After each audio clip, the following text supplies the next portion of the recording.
20763. A county that wants to grow is faced with a dilemma when considering timing of availability of public facilities. One choice is to grow first and then use tax revenue from the resulting tax base to build out its facilities to meet the needs of added population.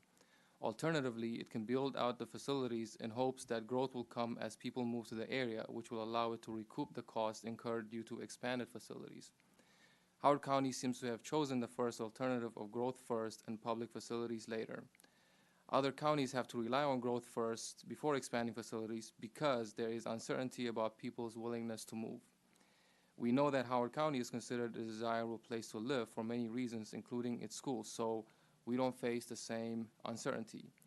I believe this allows us to make sure that our facilities are able to meet the increased demands before growth occurs. The bill before the County Council, which has been characterized by some as a compromise between developers and residents, sadly does not reflect the need to look out for the welfare of residents. We don't have two stakeholders in this deal. There's only one, and that is the residents of the county. After all the land has been built on and all the houses have been sold, the developers will leave and the residents will be left holding the bag.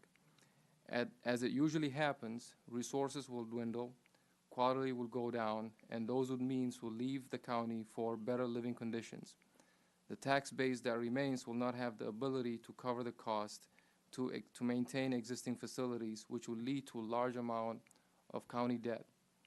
I'm opposed to the bill in its current form, and it's not enough to just table the legislation, and I think it needs major changes, and I support the following proposals. First, we need to stop approvals of any development that can impact any public facilities, even if it's already accounted for in existing schools and open-close charts. The post-measures open-close chart from the current feasibility report is basically a green light for additional development, and we need to incorporate the lessons learned from the current experience in the new APFO.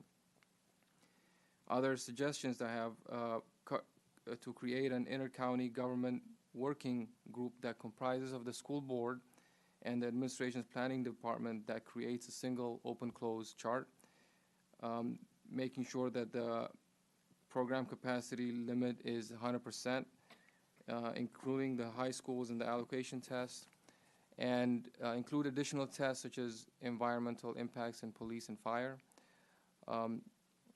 I'm not anti-growth. I think Howard County has the ability to demand better terms when it comes to allocations so that we are able to cover costs and expenses, and that's what we should do.